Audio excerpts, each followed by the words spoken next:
Seth Rollins is finally back on SmackDown looking like an action figure, and SmackDown must be taking notes from AEW, man. We got 3 tag team matches on the show. That's way too much in my opinion. Also people, I had no idea that the brand to brand invitation rule applies not only to superstars, but Nia's Hall as well. I am baby girl. Welcome everybody to a brand new episode of Greatness of SmackDown. It was a tag team extravaganza show. Like I've said, must be taking notes from AEW. Every show must have at least 6 tag team matches. Motherfuckers can't deal with a 6-man tag team match on Raw, but watch 5 tag team matches on AEW every week. We're AEW, we're different. Okay, I'm done with pissing off people. Seth Rollins is back and that was the biggest highlight of the show. Seth Rollins basically pranked a lot of people, but I mean, majority of the fans probably knew that the guy is not turning face. My man came with a leather suit. Do you really believe this is how a babyface looks like? That's how a babyface looks like.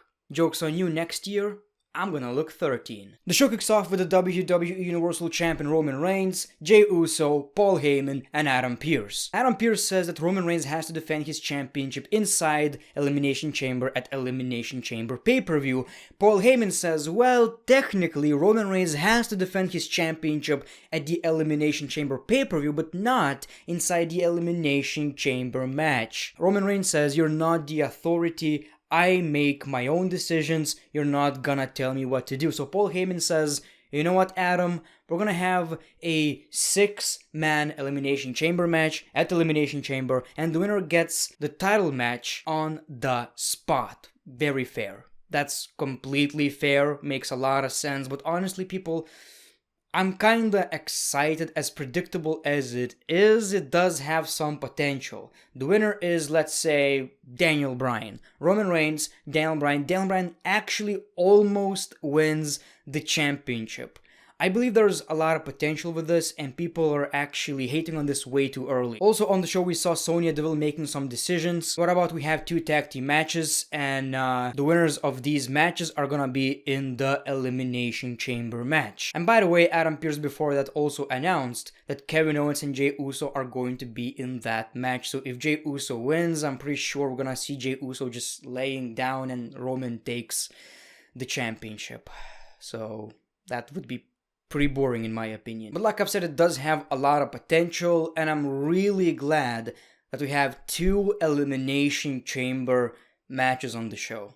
That's really, really good. So we saw the first Elimination Chamber qualifier, Rey Mysterio and Dominic Mysterio versus Sami Zayn and King Corbin. Sami Zayn says, me and Corbin, we don't get along, but we both don't like you. Like I've said, Dominic and King Corbin are dressed as a tag team again. That is a very weird coincidence every week. Sami Zayn and King Corbin won a match when Sami hit a Lua kick on Dominic Mysterio, so they won the match. Which I get it, Corbin, Sami Zayn, an Elimination Chamber match, but don't you guys think that Dominic and Rey Mysterio in the same match would be so awesome? You know, some teamwork, and maybe then at the end of the match, you know, facing each other? I believe that would be a lot more interesting. We saw Big E in the ring and he says, I am a fighting champion. That's exactly what I'm gonna continue to do. We saw Apollo Crews and he realizes that Big E is about to have an open challenge match. They start arguing because Big E says, anyone but you got your opportunity, it's over. So we got Shinsuke Nakamura. That was actually pretty interesting. Shinsuke Nakamura has his old attire back. That's awesome. So we saw Big E versus Shinsuke Nakamura for the Intercontinental Championship, which was actually pretty fun, but obviously we knew that it's not gonna end fair and square. So we got Apollo interfering, and I don't know if he's necessarily a heel, but it kinda seems like it. Remember we saw Apollo Crews and Paul Heyman talking? That's it. That was about it. That's not gonna continue. He's not a Paul Heyman guy. Well, I guess we'll see. Let's talk about Seth Rollins, who made his return. We got a bunch of superstars surrounding the ring, and Seth Rollins actually came back with his old theme song, which is pretty awesome in my opinion, because his new theme song kind of sounded like basically the same as Cesaro's, in my opinion. Very generic, sounded like a movie trailer. It fit his character, but I mean, it just didn't. Yeah, it was whatever. What a way to sum it up. So we got all leather everything Seth Rollins, and he's talking about how he's a changed man now. You know, he looks like he's about to get emotional. He says, I became a father of a beautiful, perfect girl. And as I look at these superstars, I see so much talent. You know what I've realized? They need a leader. I want to be the leader. I want to lead these people. Of course, Seth Rollins is ranting about being pretty much a messiah again. And we see all the superstars leaving the ring. Seth Rollins realizes that he's basically alone right now, and he sees Cesaro. He thinks Cesaro is about to join him, but Cesaro leaves as well. And we saw Seth Rollins attacking Cesaro, beating him until we got Daniel Bryan for the save. And like I've said, I'm pretty sure this is the rivalry that we are about to get. Rollins versus Daniel Bryan at WrestleMania. I mean, it's cool, you know, it's pretty cool that Seth Rollins is back. A lot of people thought that he's going to be a babyface, but it was pretty obvious that he's going to change his tone in a bit. If anything, Seth Rollins is even more delusional right now. I've heard Seth Rollins is so delusional right now. Backstage, he's spreading rumors that Nia Jax is a good wrestler. We also saw Bayley versus Liv Morgan. They're still doing this Billy Kay shtick, which I don't know. Do you guys care, honestly? Bayley won the match. That was about it. We saw the Street Profits versus Otis and Chad Gable. Another tag team match. Like, if you already have 2 tag team matches, why would you want this? Whatever. Doesn't matter. I don't know how many of you guys will agree with this. I honestly think that Chad Gable should be treated as a mid-carder.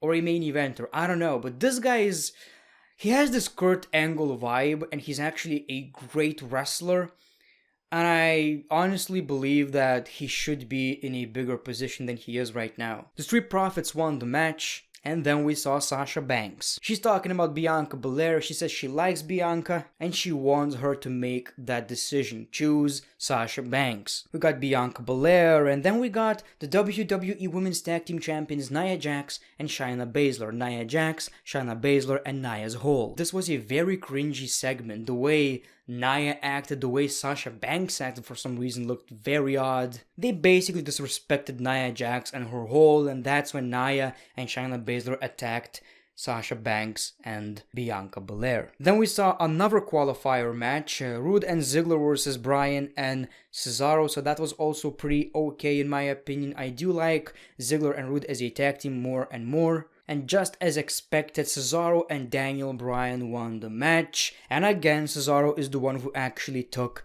the W, so I'm really surprised by this push. I'm honestly shocked by this push. I am honestly shocked. I don't know what's happening. Like I've said, he resigned with the WWE, and WWE probably made him a lot of promises. Then we saw other contenders, Jay Uso with a chair shot, and we got a big brawl between the Elimination Chamber match contestants. We also saw Kevin Owens with stunners, and he says, this is not over. We're not done. I'm not going anywhere. Really? Okay, Owens. Okay, I get it. You're not going anywhere. No, seriously. Hopefully after Elimination Chamber, this rivalry is over.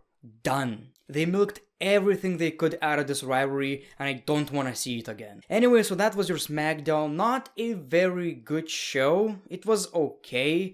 I mean, for me, if I'm being honest, the only highlight was Seth Rollins. That's about it. So, thank you for watching The Great One. Peace, love, and hugs. It's been a pleasure.